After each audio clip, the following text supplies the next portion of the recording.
welcome back to our course on modern web development. In our previous lesson, we explored control structures, which allow us to control the flow of our programs. Today, we're going to dive into one of the most fundamental concepts in programming, called functions. So, what exactly is a function? Think of a function as a recipe in the cookbook. Just like a recipe tells you the ingredients you need and the steps to follow to create a dish, a function contains a set of instructions that perform a specific tasks. So, functions are usable blocks of code designed to perform a particular action. They allow us to break down complex problems into smaller and more manageable pieces, reuse code without having to rewrite it every time, and organize our programs for better readability and maintenance. As an analogy, imagine you're having a robot, right? And you want it to perform certain tasks like moving forward or turning left, turning right, picking up an object. So instead of giving the robot all the instructions every single time, you can define functions like move forward, turn left, and pick up an object. Then you can simply call those functions whenever you need the robot to perform those actions. In JavaScript, functions are like first-class citizens, meaning they can be treated like any other variable. They can be assigned to a variable, passed as arguments to other functions, and even returned from other functions. So let's start by learning how to define and use functions in JavaScript. Let's learn how to define a function first. So the basic syntax of function is as follows. Function name, parameters that we're going to pass to the function, curly brackets, and code to be executed. Let's break down this code. Okay, function. This keyword tells JavaScript that you're declaring a function. Function name, the name you give to your function, used when calling it. Parameters, variables that act as placeholders for the values / arguments that will be passed to the function. And function body, where the code to be executed basically says that like the code that runs when the function is called. Now let's create a simple function that displays a greeting message. So let's delete this and declare a new function that we're gonna name greet. So as a greeting. We're not gonna pass any parameters yet, and we're just gonna print out a message. Hello, welcome to our program. And now we have to invoke our function greet. So we basically have to just type greet and semicolon. Now let's test our code by running it here. And as you can see, the output is welcome to our program. So the explanation is, first of all, we've defined a function named greet. Inside the function, we have a console log statement that outputs a greeting. And by calling or invoking the greet, we tell the program to execute the code inside the greet functions. Moving on to the parameters and return values. Okay, let's delete this and go down here. So, functions become more powerful when they can accept parameters and return values. As an analogy, imagine parameters are like input sockets on a machine. So you can feed them different data into functions to get different results. Let's actually explore a first example with parameters. Let's modify our greet function to accept a name. Okay, let's go back to REPL-AT and again declare the function greet. And now we're gonna pass the parameter called name, curly brackets, and now we're gonna print out hello plus name, our parameter, plus welcome to Nozomio. And now instead of just invoking our function by typing this, we have to actually pass our name. So my name is Arlen, and let's just simply type Arlen here. And now let's run our program to test. And as you can see, the output is hello Arlen, welcome to Nozomio. And the explanation as follows. So name is the parameter of the function. When we call greet Arlen is the argument passed to the function. So inside the function name holds the value Arlen. And you can think of parameters as variables that are initialized when the function is called, using the values of the arguments provided. And moving on to the return statements or return values. So sometimes we want our function to process some data and then send a result back to where it was called. We'll do this by using the return statement. So let's explore an example with this statement. Let's declare a new function that are just basically gonna add up to values. So we're gonna pass two parameters a and b, and we're simply gonna return a plus b. Now let's define a new variable called sum and pass it our function with our parameters 5 and 7. And let's print out the result. So the sum is plus sum. Let's run our code and I will explain it thoroughly. So the sum is 12. Essentially the add function takes two parameters a and b.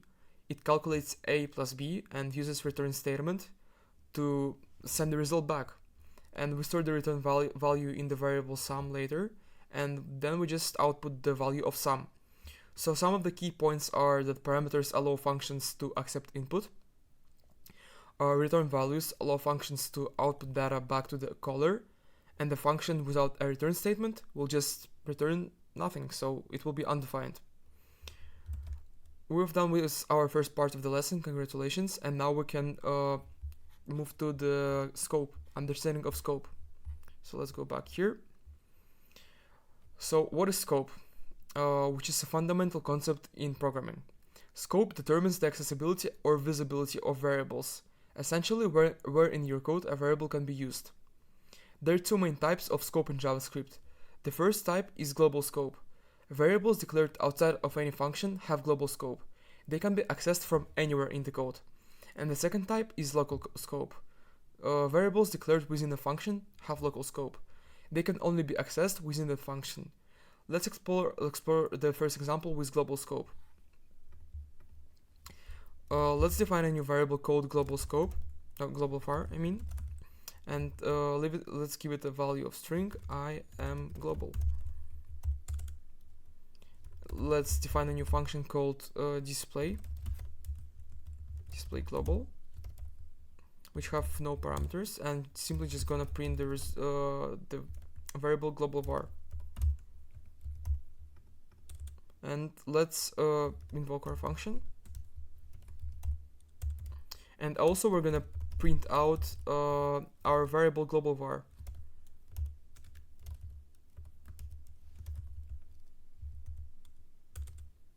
Okay, let's test our program.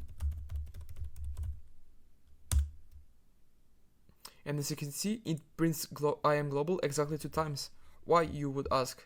So explanation is that global var that is defined here is declared outside any function, so it's globally scoped. We can access it anywhere in our program. So here or here doesn't matter because it's on the top, right? And now let's moving on to this local scope example. It's slightly different because it basically reverses the whole process. So let's declare a new function called test scope, which also has no parameters, and we'll just simply have a defined local variable, which will be equal to I am local. And we're gonna log all results to the console, simply passing local variable. And now let's invoke our function. And also we're gonna try to log the local variable that we defined in our function. So local var. Now let's run our program. And as you can see, we get a mistake. Why? Because local var is declared inside test scope, so it is locally scoped. As you can see, we didn't declare anything outside of our scope but function, so it is only accessible in the function and therefore cannot be accessed anywhere in the program. We try to access it here by logging our results and passing the local var, but it doesn't work because, once again, it can only be accessed inside of the function. So why is scope important? First of all, it avoids variable naming conflicts. Using local variables prevents accidental interference with variables in other parts of the program. Also, it controls memory management. So local variables are destroyed after the function execution completes, freeing up some memory for our computer. And also it ensures code clarity. It helps in understanding where variables are coming from and where they can be used. Also, I would love to explore variable shadowing. If you declare a local variable with the same name as the global variable, the local variable shadows the global one within its scope.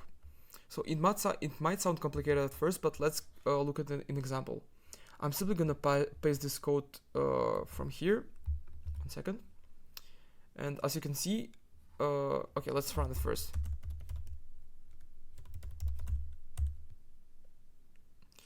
It outputs local variable and global variable. Yeah, so it basically shadows. Okay, moving on to more advanced topics. Let's go back here and let's start with arrow functions. So now let's explore them. A feature that is recently introduced in ES6, that's the latest JavaScript like total update, that provides a more concise syntax for writing function expressions. So why use arrow functions? First of all, they provide shorter syntax, which is essential for any complex programs, because we all want to write shorter programs and make our lives easier, right?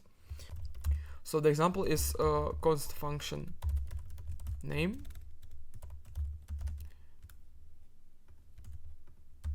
Let's give it params and arrow here and curly brackets and code to be executed.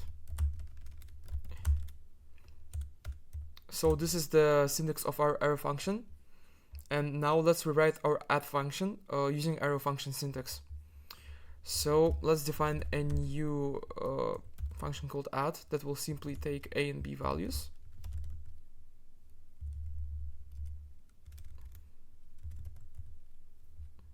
And turn it into an arrow function. So curly brackets, and we're gonna return a plus b. And let sum equal to add 10 plus 15. Console log sum is plus sum.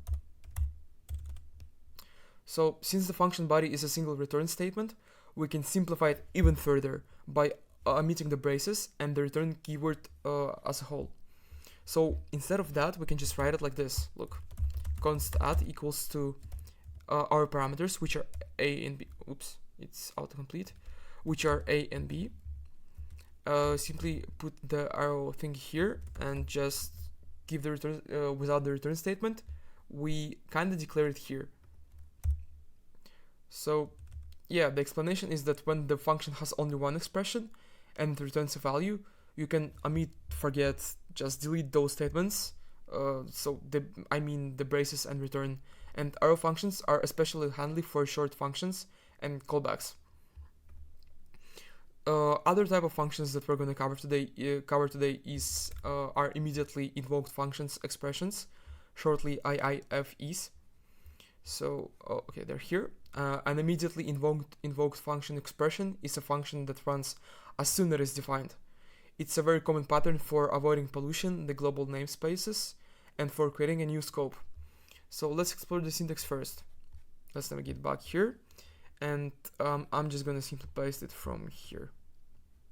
1 second. And let's actually run it with an example. So function curly braces, and we're gonna print this function runs, and now we put braces here. Okay, so this is the overall syntax of IIFE function, and the output will be this function runs. So explanation is that the function is wrapped in parentheses to make it an expression. As you can see here, it's wrapped in parentheses, and the trailing that you see in the end here invokes the function immediately. So we don't need to invoke it like as we did before with greet, for example, when we did this. So we can just kind of omit it. And variables declared inside the IIFE function are not accessible outside of it. So some of the use cases might be a module pattern, so encapsulate code to create private variables and functions, and avoid global variables to reduce the likelihood of naming collisions. Let's actually explore one example with parameters. So function name, curly braces, and console log hello plus name plus exclamation mark. And here we're gonna put our parentheses, and inside of this trail, as you can see, we have to pass our name, which will be Alice. Now, okay, let's clear the console first and then run the code.